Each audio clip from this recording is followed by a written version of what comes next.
l'actualité économique ce soir, c'est avec Lionel Friedfeld. Bonsoir Lionel, Bonsoir, consultant i24 News et analyste financier. Alors justement, on va s'intéresser à ce pays qui a défrayé l'actualité il y a 4 ans avec cette très grave crise financière et qui voit peut-être en tout cas une vraie sortie. En tout cas, il fait son retour et ça c'est un événement sur les marchés financiers. Qu'est-ce que ça signifie? Alors effectivement, la Grèce revient pour la première fois depuis 4 ans sur les marchés financiers. Ils viennent d'émettre une obligation d'État. Ils viennent de lever 3 milliards d'euros, maturité 5 ans, avec un taux d'intérêt de 4,75%. C'est véritablement une très bonne nouvelle pour le pays.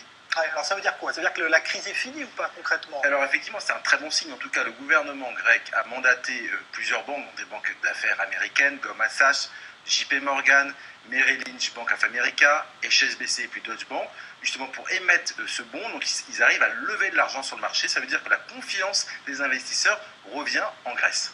Ça va avoir des conséquences sur l'économie ou pas concrètement de lever de l'argent comme ça va permettre de soulager un petit peu la pression sur le budget notamment? Bien sûr, puisqu'en fait la confiance revient en fait pour cette émission obligataire.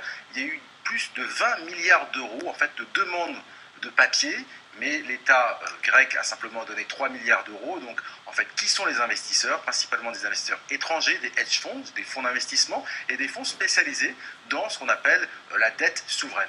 Alors ce retour de la Grèce s'accompagne quand même de quelques tensions, de quelques polémiques, c'est bien normal, et notamment à propos de la banque qui a été choisie. Alors effectivement, donc il y a eu un consortium de banques qui ont été choisies, plutôt américaines, on vient de le dire, mais c'est Goldman Sachs qui est le chef de file en fait, de l'émission obligataire. Et en fait, Goldman Sachs était déjà conseiller de la Grèce, du gouvernement grec, lors de la crise, on s'en souvient, en 2010. Et cette crise, c'était le FMI et c'était la Banque Centrale Européenne qui avait aidé la Grèce à s'en sortir.